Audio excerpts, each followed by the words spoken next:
नमस्कार प्रिय विद्यार्थियों। आज के वीडियो के माध्यम से हम लोग चर्चा करेंगे शिक्षा शास्त्र के बारे में, यानी एजुकेशन के बारे में। एजुकेशन अगर आपका सब्जेक्ट है और आप बीए के थर्ड सेमेस्टर में हैं तो आपके लिए यह लेक्चर बहुत ही महत्वपूर्ण होगा। मेजर में शिक्षा शास्त्र आप पढ़ रहे हैं या माइनर में पढ़ रहे हैं, ठीक है, बीए में है, बीएससी में है, बीकॉम में है, माइनर में अगर शिक्षा शास्त्र है या फिर आप बीए में है और मेजर में शिक्षा शास्त्र है तो आपको यही पढ़ना पड़ता है। तो उसी से बनने वाले में टॉप 100 यानी कि 100 से अधिक ऑब्जेक्टिव टाइप के प्रश्नों के बारे में आज के वीडियो के माध्यम से हम लोग चर्चा करेंगे, ठीक है। तो ये बीए थर्ड सेमेस्टर के बच्चों के लिए बहुत ही ज़्यादा महत्वपूर्ण होगी। बीए थर्ड सेमेस्टर में आपको पढ़ना होता है शिक्षा के दार्शनिक, सामाजिक, राजनीतिक, आर्थिक परिप्रेक्ष्य के बारे में आपको जानना होता है। बहुत ही बारीकी के साथ मैं चीज़ों को आपको समझाने का प्रयास करूंगा, बहुत ही बेहतर ढंग से आपको समझाने का प्रयास करूंगा। चलिए, पहला प्रश्न आ चुका है। बाल केंद्रित शिक्षा निम्नलिखित शिक्षा दर्शन की देन है। किस शिक्षा दर्शन की देन है? बाल केंद्रित शिक्षा। प्रयोजनवाद, आदर्शवाद, प्रकृतिवाद या साम्यवाद? तो बाल केंद्रित शिक्षा की बात की जाए तो ये प्रकृतिवादियों का देन है। नेचुरलिज्म वाले जो क्षेत्र हैं या जो प्रकृतिवादी विचारक है, मैंने आपको बता दिया प्रकृतिवाद, आदर्शवाद और प्रयोजनवाद क्या होता है। प्रकृतिवाद में केवल प्रकृति को ही सब कुछ माना जाता है, ठीक है, उसमें जो है और कुछ चीज़ों को नहीं माना जाता है। तो प्रकृतिवाद जो है ये बाल केंद्रित शिक्षा पर ज़्यादा फोकस करता है। अगला प्रश्न, जॉन डीबी के द्वारा समर्थित लैब विद्यालय के उदाहरण हैं। जॉन डीबी के द्वारा समर्थित लैब विद्यालय के उदाहरण हैं। प्रगतिशील विद्यालय जो है एक लैब विद्यालय का उदाहरण है। ऑप्शन नंबर इसका डी करेक्ट आंसर होगा। अगला क्वेश्चन से निम्नलिखित में से सामाजिक स्तरीकरण, सामाजिक स्तरीकरण मतलब का होता है अंग्रेजी में सोशल स्ट्राटिफिकेशन। इसमें समाज को उच्चता से निम्नता के क्रम में विभाजित किया जाता है। एक स्तर फिक्स किया जाता है प्रत्येक व्यक्ति का, एक लेबल होता है।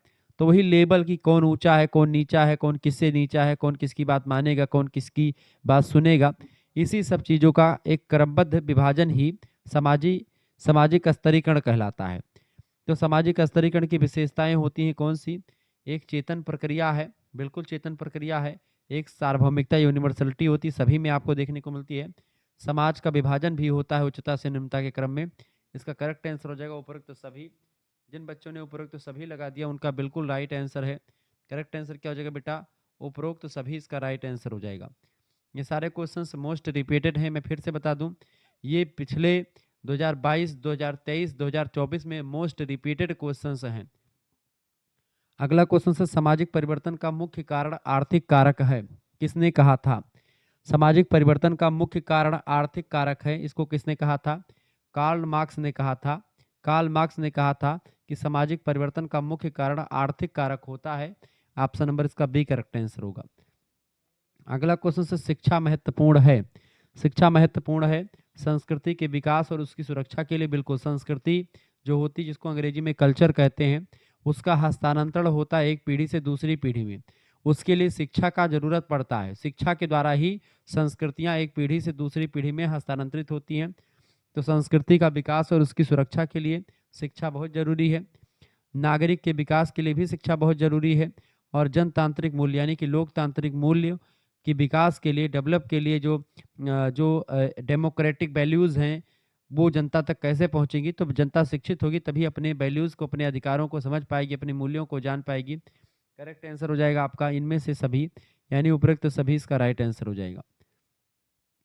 अगला क्वेश्चन आपकी स्क्रीन पर आ चुका, फटाफट से आप देखने का प्रयास करेंगे।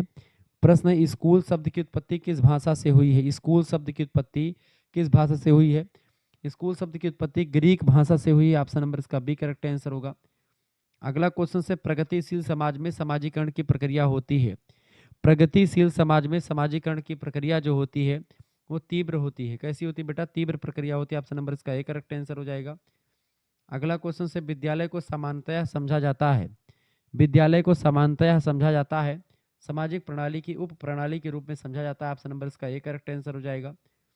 अगला क्वेश्चन से आ चुका है, निम्नलिखित में से कौन सामाजिक परिवर्तन में बाधक है? सामाजिक परिवर्तन में रूढ़वादिता जो होती बाधा उत्पन्न करती है। बाकी विज्ञान, भाषा और दूरदर्शन ये सामाजिक परिवर्तन को एक प्रकार से आगे बढ़ाते हैं। सामाजिक परिवर्तन के पक्षधर होते हैं, पक्ष के में रहते हैं। सामाजिक परिवर्तन होना चाहिए। भाषा, विज्ञान, दूरदर्शन सब यही बताते हैं। लेकिन रूढ़वादिता जो होती है वो कहीं ना कहीं पे सामाजिक परिवर्तन में एक बाधा उत्पन्न करती है। अगला क्वेश्चन है, आधुनिक समाज में कोई व्यक्ति औपचारिक शिक्षा प्राप्त करने में अपने प्रारंभिक वर्षों का एक बड़ा हिस्सा व्यतीत करता है, यह कथन किसका है? मतलब ये कथन बताएं। आधुनिक समाज में कोई व्यक्ति औपचारिक शिक्षा कहाँ पर मिलती है? औपचारिक शिक्षा जो होती है हमको विद्यालयों में मिलती है, स्कूल कॉलेज में औपचारिक शिक्षा मिलती है। औपचारिक माने होता है फॉर्मल एजुकेशन, यानी कि जैसे कक्षा 1 में पढ़ें, फिर पेपर होगा, फिर 2 में पढ़ेंगे, 40 मिनट का पीरियड होगा, एक एक स्कूल होगा, वहाँ पर आप जाएंगे, एक ड्रेस कोड होगा, ये सब एक व्यवस्थित एक नियम के तहत चीज़ें पढ़ते हैं। और एक होती है अनौपचारिक शिक्षा, कहीं पर भी उठते बैठते खाते पीते चलते फिरते कहीं पर भी आप सीख सकते हैं। ठीक है, अगला क्वेश्चन आपकी स्क्रीन पर आ चुका। समुदाय आता है, समुदाय किस में आता है? समुदाय जो होता है अनौपचारिक अभिकरण, शिक्षा का अनौपचारिक अभिकरण होता है समुदाय, कम्युनिटी। ठीक है, जैसे गांव एक समुदाय होता है। अगला क्वेश्चन है, राष्ट्रीय शिक्षा संस्थान एनई, राष्ट्रीय शिक्षा संस्थान एनई जिसको कहते हैं, ठीक है, national education, NIA national institute of education, बताएं ये कहाँ पर स्थित है? ये स्थित है बेटा कहाँ पर? न्यू दिल्ली में, यानी नई दिल्ली में स्थित है। क्लियर, परीक्षा में सारे क्वेश्चन आएंगे, ये बात ध्यान रखेंगे।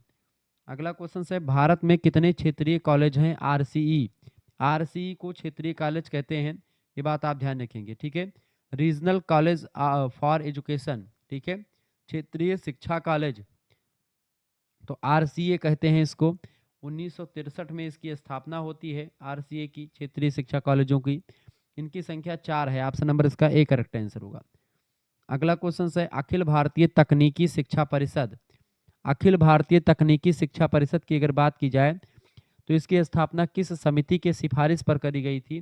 तो सरदार समिति की सिफारिश पर अखिल भारतीय तकनीकी शिक्षा परिषद की स्थापना करी गई थी। राष्ट्रीय शिक्षक शिक्षा परिषद एनसीटीई कहते हैं, इसका फुल फॉर्म क्या होता है? NCTE national council for teacher education. ठीक है, यानी राष्ट्रीय शिक्षक शिक्षा परिषद को संवैधानिक स्तर कब मिला? तो इसको संवैधानिक स्तर मिला था बेटा 1993 में, इसको संवैधानिक स्तर मिला एनसीटीई को। ये टीचर के एजुकेशन से संबंधित है, टीचर को सिखाती कि कैसे पढ़ाना होता है बच्चों को। एक वैधानिक निकाय जो बना था, ये 17 अगस्त 1950 में वैधानिक निकाय बनता है, लेकिन संवैधानिक स्तर इसको 1993 में ही प्राप्त हो जाता है, ये बात आप ध्यान रखेंगे। अगला क्वेश्चन है, केंद्रीय शिक्षा सलाहकार बोर्ड, केंद्रीय शिक्षा सलाहकार बोर्ड, इसकी स्थापना कब हुई थी? कब विघटित किया गया? इसको विघटित कब किया गया था बेटा? देखें 1935 में इसको विघटित किया गया है केंद्रीय शिक्षा सलाहकार बोर्ड को, और स्थापना कब हुई थी? 1921 में इसकी स्थापना हो जाती है। तो इसका स्थापना पूछेगा तो 21 लगाएंगे, 1921 में केंद्रीय शिक्षा सलाहकार बोर्ड की स्थापना होती है। लेकिन विघटन पूछा गया है, तो विघटन कब हुआ? विघटन 1935 में हुआ। इस क्वेश्चन का करेक्ट आंसर होगा सी ऑप्शन। अगला क्वेश्चन से, केंद्रीय शिक्षा सलाहकार बोर्ड को किस समिति की सिफारिश पर पुनः स्थापित किया गया? केंद्रीय शिक्षा सलाहकार बोर्ड जिसका विघटन 1935 में हो गया, उसको किस समिति की सिफारिश पर दोबारा से स्थापना करी गई थी? तो हार्टांग समिति की सिफारिश पर। ऑप्शन नंबर इसका बी करेक्ट आंसर होगा। सारे क्वेश्चंस मोस्ट रिपीटेड हैं, ध्यान रखेंगे। अखिल भारतीय प्राथमिक शिक्षा परिषद, अखिल भारतीय प्राथमिक शिक्षा परिषद को अंग्रेजी में क्या कहते हैं? AICEE। ठीक है, ये कहते हैं इसको अखिल भारतीय प्राथमिक शिक्षा परिषद को। क्लियर, इसकी स्थापना पूछी गई है 1957 में इसकी स्थापना हुई थी, ये बात आप ध्यान रखेंगे। अगला क्वेश्चन आपसे बन सकता है परीक्षा में, बाल भवन सोसाइटी इंडिया की स्थापना कब हुई? बाल भवन सोसाइटी इंडिया की स्थापना 1956 में हुई है, option number D correct answer होगा। केंद्रीय विद्यालय जो है संगठन KBS की स्थापना कब हुई है? 1963-64 में। वहीं अगला क्वेश्चन आप देखेंगे, नवोदय विद्यालय समिति को पंजीकृत किया गया, पंजीकृत माने होता है उसको लिखा पढ़ा गया, तो 28 फरवरी 1986 को इसको पंजीकृत किया गया था, ऑप्शन नंबर इसका ए करेक्ट आंसर हो जाएगा। भारतीय उच्च अध्ययन संस्थान कहाँ स्थित है? भारतीय उच्च अध्ययन संस्थान शिमला में स्थित है, ऑप्शन नंबर इसका बी करेक्ट आंसर हो जाएगा, ये बात आप ध्यान रखिएगा। अगला क्वेश्चन आपके स्क्रीन पर आ चुका है, फटाफट से आप देखेंगे। प्रश्न है, पीने के पानी के लिए सत्याग्रह करने वाले प्रथम और एकमात्र सत्याग्रही कौन थे? बताएं। पीने के पानी के लिए जो है सत्याग्रह करने वाले प्रथम और एकमात्र सत्याग्रही थे doctor Bhimrao Ambedkar, option number इसका सी करेक्ट आंसर हो जाएगा। अगला प्रश्न आ चुका है, निम्न में से किस भारतीय ने तीनों गोलमेज सम्मेलनों में भाग लिया था? तो डॉक्टर अंबेडकर ने ही लिया था। ऑप्शन नंबर इसका ए करेक्ट आंसर हो जाएगा। अगला क्वेश्चन आ चुका है, the problem of the rupee, its origin and it's solution, पुस्तक के लेखक कौन है? बड़ी फेमस पुस्तक है, इसको बी आर अम्बेडकर ने ही लिखा है। सी ऑप्शन करेक्ट आंसर हो जाएगा। निम्न में से कौन सी पत्रिका डॉक्टर अंबेडकर ने शुरू नहीं की थी? तो डॉक्टर अंबेडकर की पत्रिका इनमें से देखें, बहिष्कृत भारत, मूक नायक और प्रबुद्ध भारत, ये तीनों पत्रिकाएं डॉक्टर भीमराव अंबेडकर के द्वारा शुरू करी गई हैं, जबकि सरस्वती पत्रिका का संपादन इन्होंने नहीं किया था। डी ऑप्शन करेक्ट आंसर हो जाएगा। सरस्वती पत्रिका का संपादन इसको किया था किसने? आचार्य महावीर प्रसाद द्विवेदी। किस वर्ष भीमराव अंबेडकर ने बौद्ध धर्म को अपनाया था? तो बौद्ध धर्म को इन्होंने कब अपनाया था? इन्होंने अपनाया था 14 अक्टूबर 1956 को। ऑप्शन नंबर इसका सी करेक्ट आंसर हो जाएगा। बेसिक शिक्षा प्रणाली संबंधित है। बेसिक शिक्षा प्रणाली के सर्वे सर्वा है कौन? महात्मा गांधी जी। वर्धा शिक्षा सम्मेलन के जो है यही सबसे सर्वे सर्वा रहे महात्मा गांधी जी। बेसिक शिक्षा की बात वहीं वर्धा सम्मेलन में ही करते हैं। महात्मा गांधी के अनुसार शिक्षा की प्रक्रिया, महात्मा गांधी के अनुसार शिक्षा की प्रक्रिया जो होती है वो सर्वांगीण विकास होती है, मनुष्य के जीवन का सर्वांगीण विकास करती है। अगला क्वेश्चन से, किसने कहा कि दर्शन अनुभवों की समझ है? किसने कहा कि दर्शन अनुभवों की समझ होती है?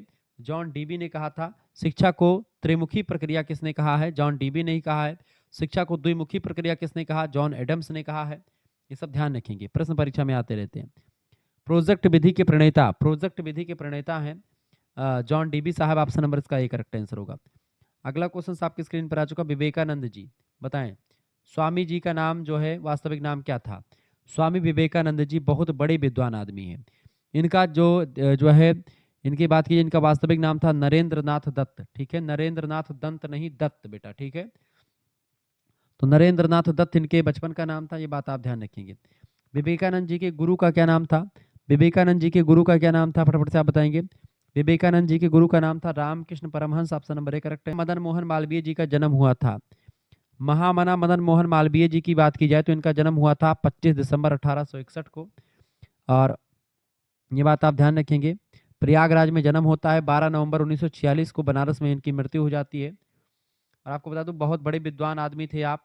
आपकी फोटो हमारे जो है यहाँ पर लगी भी हुई है, क्योंकि मैं बनारस हिंदू विश्वविद्यालय से पढ़ाई किया हूँ। तो बनारस हिंदू विश्वविद्यालय में भगवान की तरह इनको मालवीय जी को पूजा जाता है। मालवीय जी का एक भवन बना हुआ है, वहाँ पर इतने ज़बरदस्त तरीके से उस महल को सजाया जाता है। उस जो है सजा मतलब उसमें आके जाएंगे तो मज़ा आ जाएगा। मालवीय भवन की बात की, मालवीय भवन बहुत ज़बरदस्त बना हुआ है।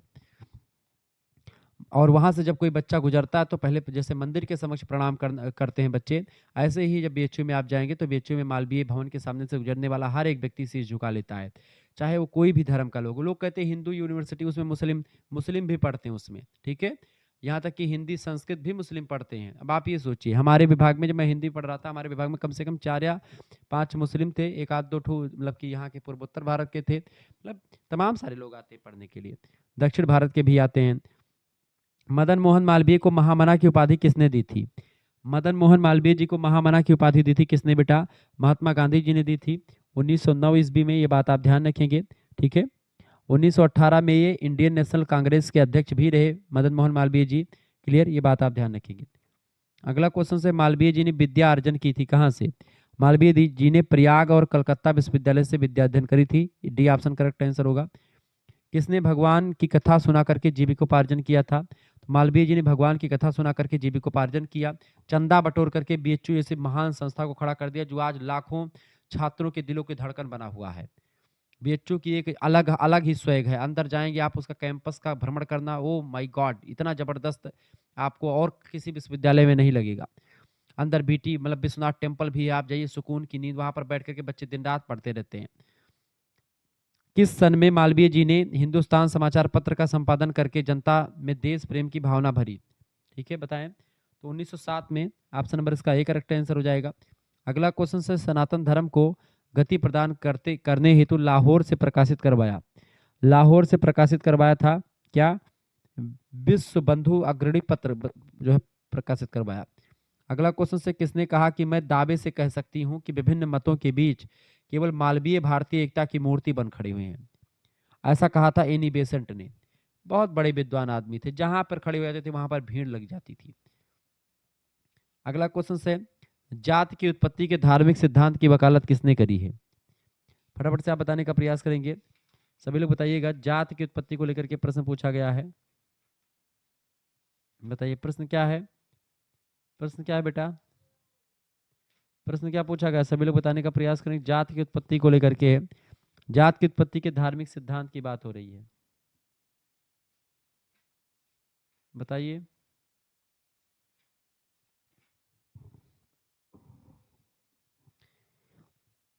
तो जात की उत्पत्ति की अगर बात की जाए तो जात की उत्पत्ति के धार्मिक सिद्धांत की वकालत करी थी सेनाटो ने। ऑप्शन नंबर इसका ए करेक्ट आंसर हो जाएगा। अगला क्वेश्चन आ चुका है, जात के व्यावसायिक सिद्धांत की अवधारणा किसने दी है? तो जात के व्यावसायिक सिद्धांत की अवधारणा रॉबर्ट नेसफील्ड ने दी। ये ऑप्शन करेक्ट आंसर हो जाएगा। श्रम विभाजन और जाति प्रथा के लेखक कौन है? श्रम विभाजन और जाति प्रथा के लेखक Bhimrao Ambedkar. B option correct answer होगा। आधुनिक सभ्य समाज कार्यकुशलता के लिए किसे आवश्यक मानता है? तो आधुनिक सभ्य समाज कार्यकुशलता के लिए श्रम विभाजन को आवश्यक मानता है। ये ऑप्शन करेक्ट आंसर हो जाएगा। किसी व्यक्ति के लिए लिंग के आधार पर अवसरों, संसाधनों के आवंटन या लाभ और सेवाओं तक पहुंच में भेदभाव की अनुपस्थिति को क्या कहा जाता है? उसको लैंगिक बराबरी के नाम से जानते हैं। क्वेश्चन है, लिंग शब्द का प्रयोग निम्न में से किस अर्थ में किया जाता है? लिंग शब्द का प्रयोग किस अर्थ में करते हैं? सामाजिक क्षेत्र के रूप में करते हैं। ऑप्शन नंबर इसका सी करेक्ट आंसर हो जाएगा। अगला क्वेश्चन से, किसने कहा कि सामाजिक गतिशीलता व्यक्तियों या समूहों का एक सामाजिक ढांचे से दूसरे सामाजिक ढांचे का संचलन होता है? इसको कहा था मिलर और बूक नाम के विद्वान ने। Option number B correct answer होगा।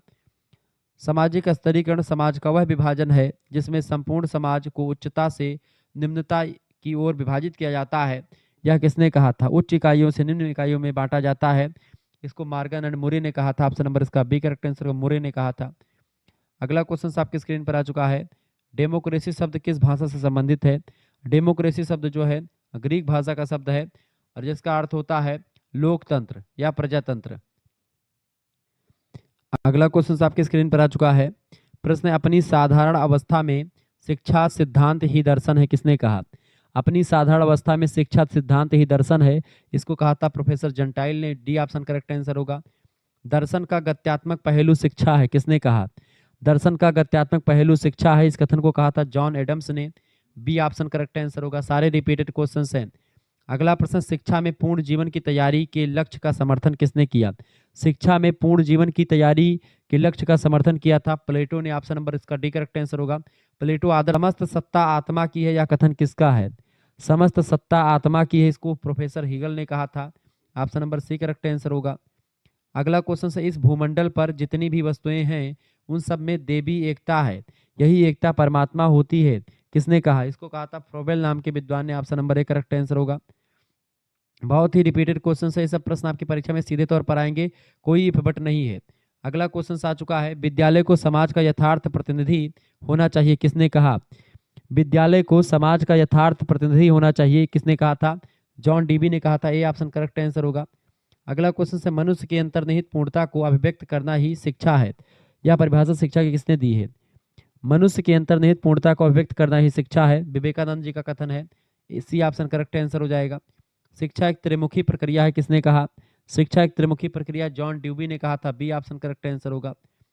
केवल पुस्तकीय ज्ञान से कार्य नहीं चलेगा, हमें ऐसे शिक्षा की आवश्यकता है जिससे कोई भी व्यक्ति अपने पैरों पर खड़ा हो सके, इस कथन को कहा था विवेकानंद जी ने। Option number B correct answer होगा इसका। अगला क्वेश्चन, शिक्षा के चारित्रिक विकास के उद्देश्य के समर्थक, शिक्षा के चारित्रिक विकास के उद्देश्य के समर्थक कौन है? इसके समर्थक रहे बेटा, उनका नाम है क्या? Herbert Spencer, Mahatma Gandhi, doctor Radha Krishnan, सभी लोग समर्थन रहे हैं इसके। आगे देखेंगे, अगला क्वेश्चन आपके स्क्रीन पर आ चुका है। फटाफट से वीडियो को लाइक कर दीजिए, चैनल पर नए हैं तो सब्सक्राइब कर दीजिएगा। निम्न में से किस दर्शन की खोज मक्खली गोशाला के द्वारा की गई थी? बताएं कौन से दर्शन की खोज जो है मक्खली गोशाला के द्वारा करी गई थी? फटाफट से आप बताने का प्रयास करें, बहुत ही जबरदस्त क्वेश्चन है। बताइए किस दर्शन की खोज मक्खली गौशाला से की गई थी, या मस्करी पुत्र कहते हैं। मक्खली गौशाला को मस्करी पुत्र भी कहीं कहीं पर लिखा हुआ मिलेगा। आजीवक दर्शन, बी ऑप्शन करेक्ट आंसर होगा इसका। दर्शन शब्द निम्नलिखित में से कहाँ से लिया गया है? दर्शन शब्द कहाँ से लिया गया है बेटा? दर्शन शब्द की बात की, दर्शन शब्द प्राचीन यूनानी भाषा का शब्द है। ए ऑप्शन करेक्ट आंसर होगा। अगला क्वेश्चन से, दर्शन का अर्थ क्या होता है? बताएं। दर्शन का अर्थ होता है अंतर्दृष्टि, ऑप्शन नंबर इसका डी करेक्ट आंसर होगा। अगला क्वेश्चन से भारतीय दर्शन है। भारतीय दर्शन जो होता है प्रकृति में व्यक्तिपरक होता है, ऑप्शन नंबर इसका ए करेक्ट आंसर होगा। निम्न में से कौन भारतीय दर्शन का काल नहीं है? देखिए, समकालीन अवधि, उत्तर वैदिक काल, वैदिक काल, ये भारतीय दर्शन के काल हैं, जबकि सीमा शुल्क की अवधि ये कोई दर्शन का काल नहीं है, तो इसका सी ऑप्शन लगा दीजिएगा। रीता का अर्थ क्या होता है बताएं? रीता का अर्थ होता है ब्रह्मांडीय आदेश, ऑप्शन नंबर इसका डी करेक्ट आंसर होगा। निम्न में से कौन कर्म सिद्धांत द्वारा स्वीकार नहीं किया जाता? कर्म सिद्धांत के द्वारा कर्म संस्कार को स्वीकार करते, कर्मफल, पुनर्जन्म, ये सब कर्म सिद्धांत में आते हैं, भौतिकवाद नहीं आता इसमें। डी ऑप्शन करेक्ट आंसर होगा। कर्मवाद के बारे में कौन सी रचना बताती है? तो श्रीमद् भगवद गीता बताती है। अगला क्वेश्चन से, मनुष्य के जीवन में पाप और पुण्य का बनता है। मनुष्य के जीवन में पाप और पुण्य का कर्म संस्कार बनता है, कर्म संस्कार के हिसाब से पाप और पुण्य बनता है, सी ऑप्शन। भारतीय दर्शन के अनुसार पुनर्जन्म का कारण है। भारतीय दर्शन के अनुसार पुनर्जन्म का कारण होता है कर्म बंधन, ऑप्शन नंबर इसका एक करेक्ट आंसर हो जाएगा। अगला क्वेश्चन से, भारतीय दार्शनिक चिंतन का उद्भव है। भारतीय दार्शनिक चिंतन का उद्भव जो होता है वेदों से माना जाता है, ऑप्शन नंबर इसका बी करेक्ट आंसर हो जाएगा। अगला क्वेश्चन आपके स्क्रीन पर आ चुका है, फटाफट से आप देखने का प्रयास करेंगे। आध्यात्मिक सिद्धांत अंतिम वास्तविकता विचारों या विचारवाद में है, किसने कही थी? प्रश्न क्या है? आदर्शवाद शब्द की भी उत्पत्ति निम्नलिखित में से किसके आध्यात्मिक सिद्धांत अंतिम वास्तविकता विचारों या विचारवाद से हुई है? तो प्लेटो से हुई है, ऑप्शन नंबर इसका ए करेक्ट आंसर हो जाएगा। अगला क्वेश्चन आप देखने का प्रयास करेंगे, बड़ा जबरदस्त क्वेश्चन है, परीक्षा में यही सब क्वेश्चन आते रहते हैं। प्रश्न है, आदर्शवादी शिक्षा का मुख्य उद्देश्य। आदर्शवादी शिक्षा का मुख्य उद्देश्य आत्मानुभूति करना, ए ऑप्शन राइट आंसर होगा। अगला क्वेश्चन है, आदर्शवाद के अनुसार ब्रह्मांड के कितने पक्ष हैं? आदर्शवाद के अनुसार ब्रह्मांड के 2 पक्ष होते हैं, ऑप्शन नंबर इसका बी करेक्ट आंसर होगा। अगला क्वेश्चन है, जीवन के लिए किस पाश्चात्य दर्शन का नारा है? जीवन के लिए जो है ज्ञान जीवन के लिए होता है, आदर्शवादी बताते हैं, आदर्शवादी विचारक बताते हैं, ए ऑप्शन। अगला क्वेश्चन आ चुका, कौन सा दर्शन द्रव्य से अधिक मस्तिष्क को वरीयता देता है? कौन सा दर्शन द्रव्य से, यानी जो है द्रव्य माने होता है पदार्थों से अधिक जो है मस्तिष्क को वरीयता देता है, तो आदर्शवाद जो है मस्तिष्क को वरीयता देता है, पदार्थ को नहीं। प्रकृतिवाद के अनुसार पाठ्यक्रम है। प्रकृतिवाद के अनुसार जो है पाठ्यक्रम जो है बाल केंद्रित होता है, बी ऑप्शन राइट आंसर होगा। प्रकृतिवाद सर्वाधिक मानता है। प्रकृतिवाद प्रकृति को सर्वाधिक मानता है, सी ऑप्शन राइट आंसर होगा। प्राकृतिक परिणाम का अनुशासन है। प्राकृतिक परिणाम का अनुशासन होता है प्रकृतिवाद के द्वारा, ए ऑप्शन। अगला क्वेश्चन आ चुका, किसके अनुसार सत्यवाह है जो प्रत्यक्ष रूप से देखा जा सकता है? सत्यवाह है जो प्रत्यक्ष रूप से देखा जा सकता है, किसने कहा था? इसको प्रकृतिवादी विचारक मानते हैं कि सत्य वही है जो आपको दिखाई पड़ता है, जो आपको नेचुरली दिखता है, जो भी जो टीम टाम जो आपका भौतिकवादी समाज जिसमें आपको तमाम सारे पदार्थ वगैरह आप जो दिखते वही सब कुछ है, बाकी कुछ और परम सत्ता वत्ता कुछ नहीं होती है। अगला क्वेश्चन आ चुका है, प्रश्न आपका क्या आ चुका है, प्रकृति की और लौटो किसके लिए शब्द है? प्रकृति की और लौटो प्रकृतिवादियों ने कहा था, ऑप्शन नंबर इसका डी करेक्ट आंसर हो जाएगा। ठीक है, आगे बढ़ते हैं और भी चीजों को जानने का प्रयास करते हैं। अगला क्वेश्चन आपकी स्क्रीन पर आ चुका है, प्रश्न आ चुका है, आदर्शवाद के अनुसार शिक्षा का उद्देश्य क्या है? बताइएगा, सभी लोग बताने का प्रयास करेंगे। आदर्शवाद के अनुसार शिक्षा का उद्देश्य होता है अच्छे लक्षणों का विकास करना, आदर्श समाज का निर्माण करना और मोक्ष की प्राप्ति करना। इनका तीनों लक्ष्य होता है, इसका डी ऑप्शन लगा दीजिएगा। जिन बच्चों ने डी लगा दिया उनका बिल्कुल राइट आंसर, ऊपर तो सभी इसका राइट आंसर हो जाएगा। अगला क्वेश्चन आ चुका है, कौन मानता है कि प्राकृतिक वस्तुएं होती हैं? प्राकृतिक वस्तुएं होती हैं, प्रकृतिवादी मानते हैं कि प्राकृतिक वस्तुएं ही होती हैं, ए ऑप्शन। प्रयोगवाद किसमें विश्वास करता है? प्रयोगवाद जो होता है वर्तमान में विश्वास करता है, ए ऑप्शन करेक्ट आंसर हो जाएगा। दर्शन के संप्रदाय हैं, दर्शन के संप्रदाय प्रकृतिवाद, आदर्शवाद, प्रयोजनवाद और यथार्थवाद, ये सब जो है दर्शन के संप्रदाय ही हैं, सी ऑप्शन लगा दीजिएगा, ए और बी दोनों करेक्ट आंसर होगा। प्रकृतिवाद के अनुसार शिक्षा का आधार है। प्रकृतिवाद के अनुसार शिक्षा का आधार होता है भौतिक प्रकृति और मानव प्रकृति। भौतिक प्रकृति और मानव प्रकृति, मन या आत्मा की बात प्रकृतिवादी नहीं करते हैं, ये भौतिक प्रकृति और मानव प्रकृति की बात करते हैं, यानी डी ऑप्शन, बी और सी दोनों करेक्ट आंसर हो गए। आदर्शवाद के अनुसार शिक्षा का आधार होना चाहिए। आदर्शवाद के अनुसार शिक्षा का आधार मानसिक अनुशासन, मन या आत्मा या मूल्य, इन तीनों का होना चाहिए, डी ऑप्शन। ये सारे क्वेश्चंस परीक्षा में मोस्ट रिपीटेड हैं, ये बात आप ध्यान रखेंगे। यथार्थवाद विश्वास करता है किसमें? यथार्थवाद वास्तविकता में विश्वास करता है, सी ऑप्शन इसका बिल्कुल राइट आंसर हो जाएगा। किसने यह वकालत की कि बच्चे को अपनी इच्छा क्षमता तथा गति के साथ अध्ययन करना चाहिए? किसने यह वकालत करी कि बच्चे को अपनी इच्छा क्षमता तथा गति के साथ अध्ययन करना चाहिए? प्रयोजनवादी मानते हैं। ऑप्शन नंबर इसका सी करेक्ट आंसर होगा। अगला क्वेश्चन है कौन सा दर्शन अमेरिकी दर्शन कहलाता है? तो कौन सा दर्शन अमेरिकी दर्शन कहलाता है? प्रयोजनवाद। ऑप्शन नंबर इसका ए करेक्ट आंसर होगा। रूसो के काल्पनिक बालक तथा बालिका थे। रूसो के काल्पनिक बालक या बालिका सोफी और एमिल थे। ऑप्शन नंबर इसका ए करेक्ट आंसर हो जाएगा। सामाजिक समझौते का सिद्धांत किसने दिया? रूसो। इनकी पुस्तक का नाम भी है सोशल कॉन्ट्रैक्ट। किसकी पुस्तक है? जीन जैक्स रूसो की। प्रयोजनवाद के अनुसार कौन सी एक शिक्षण विधि है? प्रयोजनवाद के अनुसार शिक्षण विधि कौन सी एक है? प्रोजेक्ट विधि जो है एक शिक्षण विधि है। सी ऑप्शन करेक्ट आंसर हो जाएगा। अगला क्वेश्चन आ चुका पाठ्यक्रम निर्माण के सिद्धांत। पाठ्यक्रम निर्माण के सिद्धांत प्रयोजनवाद के दृष्टिकोण से क्या है? तो एक लचीलेपन का सिद्धांत है। सी ऑप्शन इसका राइट आंसर हो जाएगा। अगला क्वेश्चन आ चुका है भारतीय संविधान का कौन सा मूल अधिकार सिखों को कृपाण रखने का अधिकार देता है? तो धार्मिक स्वतंत्रता का अधिकार। ऑप्शन नंबर इसका सी करेक्ट आंसर हो जाएगा। अगला क्वेश्चन है मौलिक अधिकारों पर युक्ति संगत प्रतिबंध लगाने के लिए कौन प्राधिकृत है? तो भारतीय अधिकारों पर युक्ति संगत प्रतिबंध लगाने के लिए कौन प्राधिकृत है बेटा? कौन प्राधिकृत है? तो राष्ट्रपति प्राधिकृत है। बी ऑप्शन करेक्ट आंसर होगा। भारतीय नागरिकों के मौलिक अधिकार दिए गए हैं। भारतीय नागरिकों के मौलिक अधिकार भाग 3 में दिए गए हैं। Option number D correct answer हो जाएगा। नीति निर्देशक तत्व जो है भाग 4 में दिए गए हैं।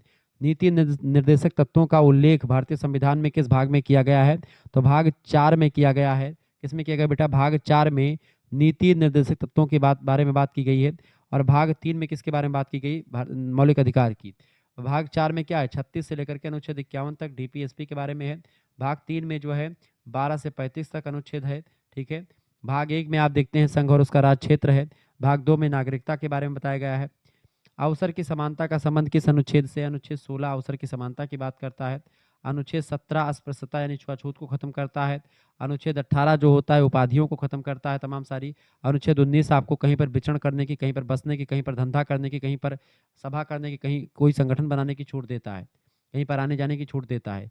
सेकुलर शब्द के आविष्कारक हैं इसके आविष्कारक हैं G J Holyoake. Option number D correct answer होगा। निम्नलिखित में से कौन सा सामाजिक गतिशीलता का आधारभूत तत्व नहीं है? तो फैशन सामाजिक गतिशीलता का आधारभूत तत्व नहीं, बाकी जाति, शिक्षा, व्यवसाय ये सब गतिशीलता के आधारभूत तत्व हैं। अंतर्राष्ट्रीय शांति और सुरक्षा का संबंध किस अनुच्छेद से है? अंतर्राष्ट्रीय शांति और सुरक्षा का संबंध जो है अनुच्छेद 51 से है। बी ऑप्शन करेक्ट आंसर होगा। किस मूल अधिकार को फटाफट से आप बताने का प्रयास करेंगे। किस मूल अधिकार की बात, किस मूल अधिकार को अंबेडकर के द्वारा संविधान का हृदय कहा गया? संविधान की आत्मा या संविधान का हृदय अनुच्छेद 32 को डॉक्टर भीमराव अंबेडकर जी ने कहा था। डी ऑप्शन करेक्ट आंसर होगा। भारतीय संविधान की 8वीं अनुसूची में कितनी भाषाओं का उल्लेख किया गया है? भारतीय संविधान की 8वीं अनुसूची में 22 भाषाओं का उल्लेख किया गया है। इसका सी ऑप्शन करेक्ट आंसर हो जाएगा। अगला क्वेश्चन है भारतीय संविधान की आत्मा कहलाता है। भारतीय संविधान की आत्मा संवैधानिक उपचारों का अधिकार यानी अनुच्छेद 32 को ही संवैधानिक उपचारों का अधिकार कहते हैं। इसी को कहा जाता है। ऑप्शन नंबर इसका करेक्ट आंसर क्या हो जाएगा? इसका करेक्ट आंसर हो जाएगा ऑप्शन नंबर इसका डी ऑप्शन बिल्कुल राइट आंसर हो जाएगा। अगला क्वेश्चन आ चुका है सिगमंड फ्रायड किस मनोलैंगिक अवस्था को लैंगिक संघर्ष, अपराध बोध और चिंता के रूप में देखते हैं? तो उत्तर लैंगिक अवस्था को option number B correct answer होगा। सिगमंड फ्रायड के अनुसार व्यक्ति के व्यक्तित्व के मुख्य गत्यात्मक घटक कौन से हैं? वो हैं अहम, इदम और पराहम यानी id, ego and super ego. D option correct answer हो जाएगा। फ्रायड के अनुसार चेतन का स्तर संबंध कितना है? फ्रायड के अनुसार चेतन का स्तर संबंध अहम, ईगो मतलब कि अहम और सुपर ईगो है। सी ऑप्शन इसका राइट आंसर होगा। सहस्त्राब्दी विकास सम्मेलन आयोजित किया गया। सहस्त्राब्दी विकास सम्मेलन जो है 2000 में आयोजित किया गया था, 2000 ईस्वी में। A option. संयुक्त राष्ट्र सहस्त्राब्दी शिखर सम्मेलन के द्वारा सुझाए गए विकास लक्ष्यों की संख्या कितनी थी? 8 लक्ष्य रखे गए थे। इसका बी ऑप्शन करेक्ट आंसर होगा। सतत विकास लक्ष्यों को कब तक पूरा करने का जो है लक्ष्य रखा गया था? एसडीजी जिसको कहते हैं, 2030 तक। ठीक है, सी ऑप्शन करेक्ट आंसर होगा। सतत विकास लक्ष्य कब प्रभावी हुआ? ये प्रभावी हुआ 2016 में। ऑप्शन नंबर इसका डी करेक्ट आंसर होगा। अगला प्रश्न संतृप्त विकास की अवधारणा है। संतृप्त यानी सतत विकास की अवधारणा भावी पीढ़ी के लिए और वर्तमान पीढ़ी के लिए, दोनों के लिए ऑप्शन नंबर इसका सी करेक्ट आंसर होगा। निम्न में से कौन आधुनिकीकरण का लक्षण नहीं है? आधुनिकीकरण का लक्षण सहभागिता, गतिशीलता, सहानुभूति ये सब होता है। धार्मिक विश्वास नहीं होता। डी ऑप्शन इसका करेक्ट आंसर हो जाएगा। इस तरीके से आप लोगों ने बहुत सारे प्रश्नों को समझ लिया। चलिए फिर मिलते हैं हम नेक्स्ट वीडियो में। तब तक के लिए जय हिंद, जय भारत। आप सभी का बहुत बहुत धन्यवाद। हमारे जुड़ने के लिए इसी प्रकार से अपना प्यार हमेशा बनाए रखें। बहुत बहुत धन्यवाद।